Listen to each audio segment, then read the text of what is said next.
How you feeling? So look, this video is not really about trading. This video is something that will indirectly impact your trading, and so many other parts of your life. Y'all know me, like I'm always looking for the deeper meaning of something. And I just wanted to share with y'all just like something that I'm experiencing. Maybe you're experiencing it too. But whenever I'm moved to say something, I gotta get on here and make a video. I know I haven't been making like a video every single day, about the market and stuff like that. And it's because I'm actively experiencing, what it is that I'm getting ready to talk to you about. And man, this life thing can be, it can be so interesting. And I'm realizing so many things about it that I thought I already had figured out. Right? I thought that being successful, doing certain things in life, like would make life be perfect, like certain achievements, certain honors, right? It has nothing to do with life. Nothing. The people with some of the most accolades are empty, right? And what I like to do is I like to just like talk from here.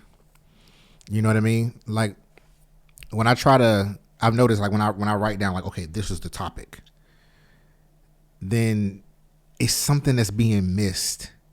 It's something that's being missed on the other end. You know what I mean? Like you watching, it's something that's being missed, and I want you to catch it all, right? So sometimes my thoughts are going to be not as linear. Sometimes they're going to be a little more 3D, right?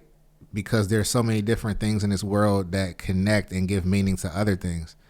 So, if your brain is weird enough like mine to sit through this entire video, I think that you'll really get a whole lot out of it, right?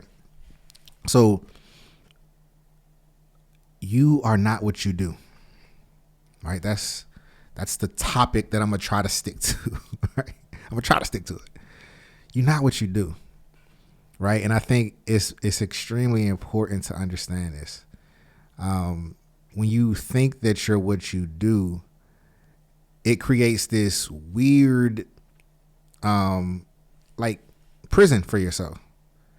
And it's a prison that you can stay in for life. You got people doing life sentences in this prison of like their identity, right? They've gone to the world and said, hey, this is not just what I do, but this is who I am. And so many people get stuck here. And at every level, it's people that are not even doing the best according to industry standards that can get stuck there. And then there are people that are doing really well according to standards that get stuck there even more, because now they're like, I have to show up in this way because this is how people see me. I'm a winner. I am, I'm successful. And if I don't show up in this capacity, then who am I? Right? My goal for you by the end of this video is to understand that all of that stuff is just a means to an end. And you can be exactly who you are, completely separate of the means to an end that you take, right? And the funny thing about a means to an end is that we can actually start at the end. We can start at the end, right? The end is always like happiness, fulfillment, joy, some sort of frequency that's aligned with a divine being. That's what we're all trying to feel, essentially, which is good, right? Every action that we take is to ultimately like change our state of mind.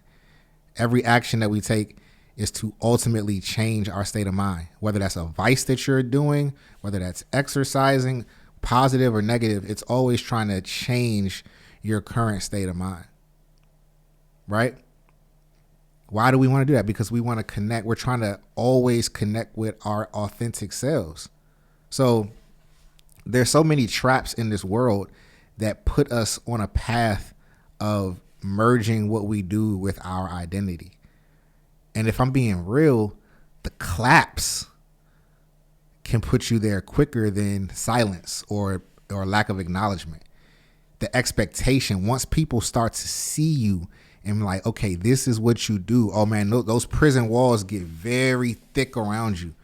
They get very pronounced and solidified, and you find yourself like just pretty much, making decisions in your life to be consistent with that instead of being consistent with where you are in the present moment authentically, right?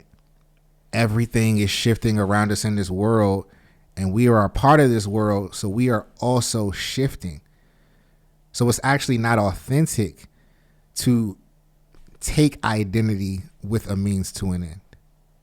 It's not authentic to pretend that massive consistency, right? Massive commitment to a particular identity is something that is actually like noble. It's actually the opposite. What the world needs is people that are willing to admit that they don't have it all figured out. Admit that, okay, this was something that I was doing. This was something that I did do. And now this is what feels the most authentic to me. Right. And for some reason we get trapped in thinking that like, oh, what is the world going to think? That's the first issue right there. Like, we got to get rid of the mindset of caring about what people think. But I do get it. We all have a human brain. So this is one of the, this is one of the chambers of the brain that can be activated because of how this life is set up. So you gotta get out of the, caring about what people think and always show up as yourself and doing the things that feel the most connected to your heart in that time. And I know it's hard because, nobody wants to be considered like a flip-flopper. Nobody wants to be considered a jack of all trades or somebody who's just like, like all over the place, right? You want to feel like you're rooted and grounded, and there's good reason too, right? I think there's your root wants you to feel grounded in something, but sometimes you get uprooted and then you go and replant somewhere else, and it's completely okay. So I want to talk to y'all about like that transition, how to deal with that, how to really be authentic with it, and just show up as yourself consistently, right? So what I've been finding about myself is that I've gone through these various like iterations of life, right? Growing up, it was like, okay, if you go to college, then that means you can get a good job and you can make money, because money was pretty scarce. I remember, a lot of things, that we couldn't do. Like we weren't flat dirt poor, right? We had some income, but there were a lot of things that I could not do as a result of money. Money was a huge hindrance to, experiences that I wanted to have. So it was just like, all right, fix that problem, go to school, get a good job, and now everything is fixed. But what happens when you hyper focus on one thing, and that one thing being something that's like outside of you, when you hyper fixate on something outside of you, for me, it was the money. It was like, okay, this is what I'm willing to do. And we always talk about sacrifice. You got to sacrifice this for that. I get it. Now, it is true. There are some things that will require sacrifice. Like if you're learning a skill, and let's say like, 2-3 days a week, it brings you joy to like just be outside, like playing or whatever, or, I don't know, in the street, whatever you do, right? Like listening to music, making music, whatever it is. Like you do have to sacrifice the time that you could spend doing that to learn that skill. So there is sacrifice in that. But the one thing that you should never sacrifice is what's in here, right? So you can make temporary sacrifices to bring about what you ultimately desire, which lives here, but also don't get too caught up in it. So let me just kind of bring some clarity to this. You're not who you're not what you do, but you're more so like just this light energy that wants to experience connectedness with their heart, right? So sometimes in order to get yourself to a place where you can experience that freely in this type of environment, meaning a capitalistic society, there's certain temporary sacrifices that you have to make. But sometimes you'll find that life brings you to a place where the thing that you've been doing is no longer the thing that you're supposed to be doing to get you to where you ultimately want to be, which is connected to this, right? So we have to constantly honor what our gut is saying, what our heart is saying, even if it goes against what our thinking brain, what our mind and our plans put down on paper. Sometimes a shift has to happen, and sometimes that can, make you feel all over the place, and egotistically make you think like you are being viewed as somebody that's all over the place. So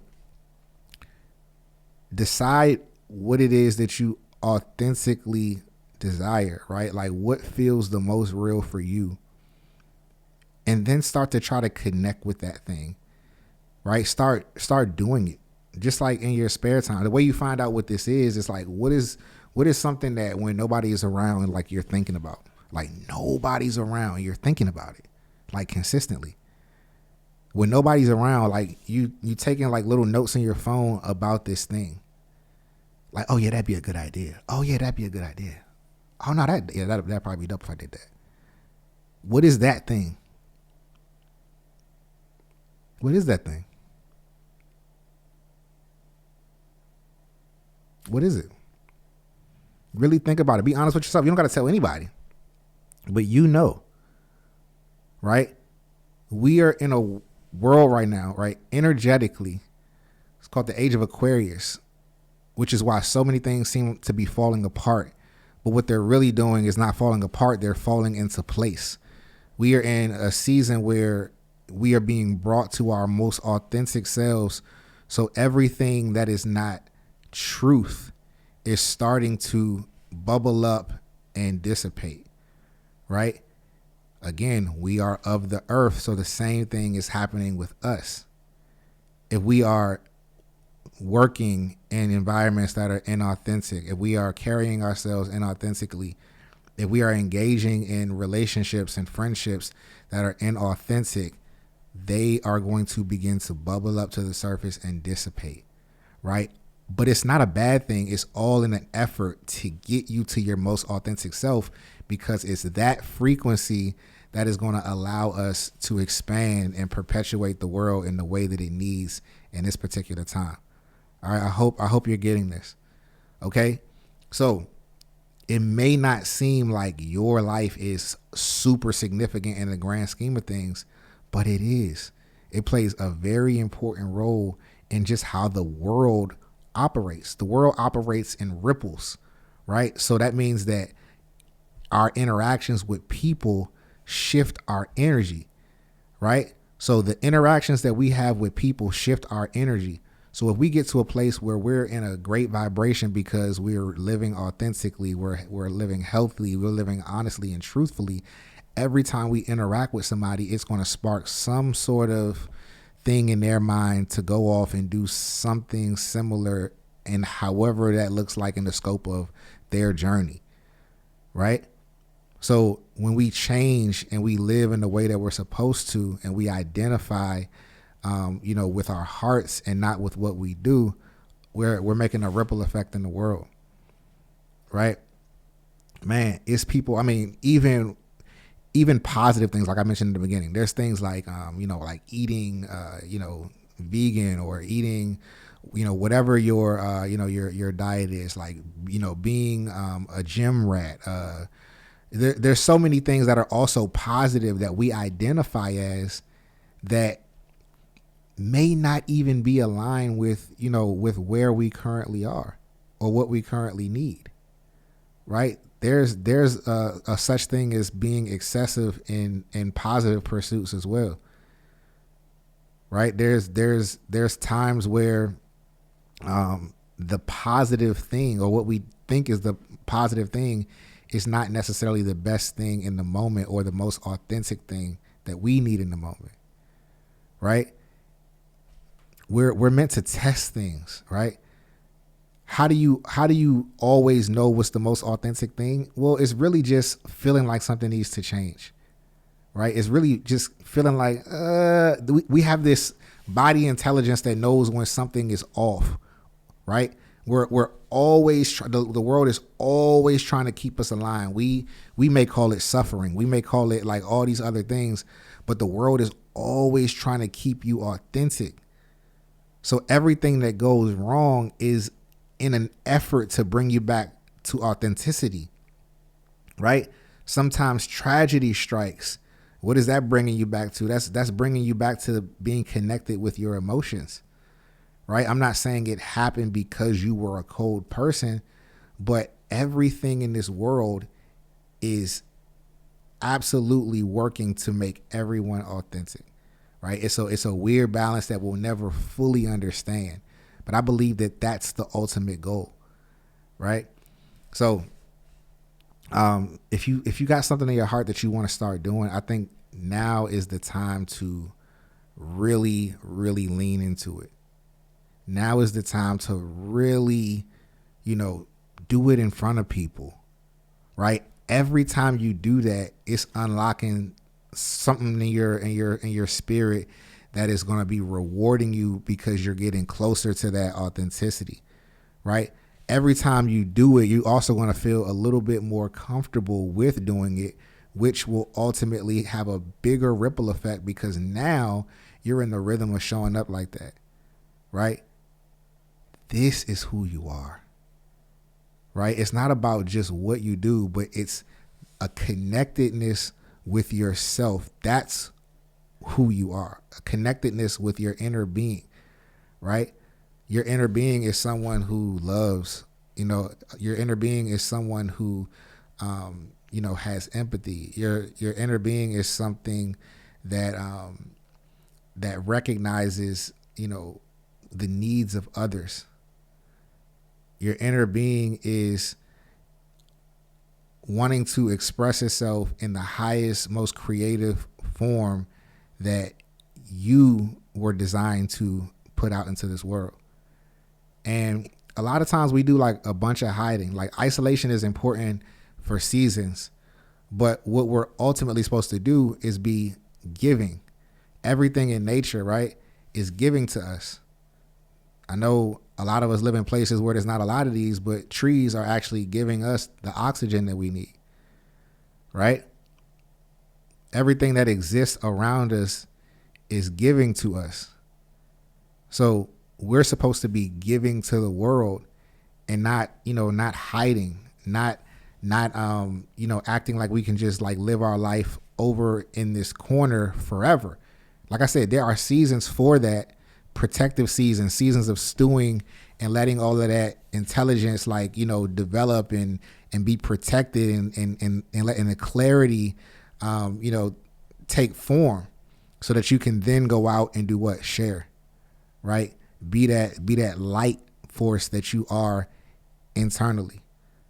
All right. Again, I know my mind can go all over here and there, but I'm always going to bring it back to, to the message that I'm attempting to convey to you, which is that you're not what you do, and it's never too late to pivot. It's never too late to shift, right? When you start to think about things in forms of like time and something being too late, you're effectively operating on somebody else's time, right? Your pace is exactly where you are. And if you're watching this video and it's making you feel something, if it's making you feel like, okay, yeah, this resonates, that, then it probably is the proper time for you to start making that shift.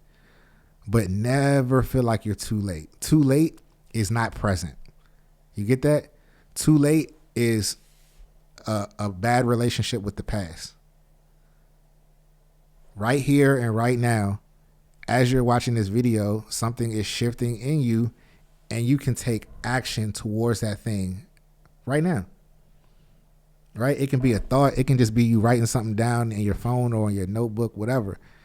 But that one little action is going to lead to that next action. And if you keep remaining present, you're going to hear what it is that you need to hear to make that next step.